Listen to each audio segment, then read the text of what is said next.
nagbabagang balita sa oras na ito.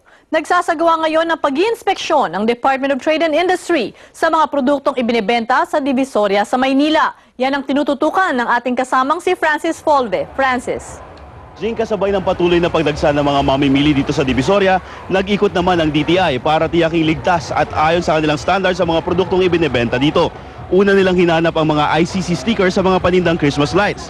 Kaya naman nang makita ang isang stall na nagbebentan ng mahinang klaseng Christmas lights at walang sticker, ipinatago ito ng DTI at binigyan ng warning ang nagtitinda. Isa rin sa nasita ay yung mga nagtitinda ng ipinagbabawal na paputok. Kaya matapos paliwanagan ng DTI ay kusang inalis ng tindera ang mga ito. Patuloy rin ang babala ng DTI sa mga mamimili na maging mapili sa mga produktong kanilang bibilhin. Doble bantay na rin ang mga pulis para sa seguridad dito, lalo't maghapot magdamag na ang bentahan dito. Tuloy naman sa pag-ikot ang DTI sa iba pang tindahan para inspeksyonin ang mga stalls para sa ikabubuti ng mga mamimili. At yan muna ang huling balita mula dito sa Divisoria. Zing, balik muna sa'yo. Maraming salamat, Francis Folve.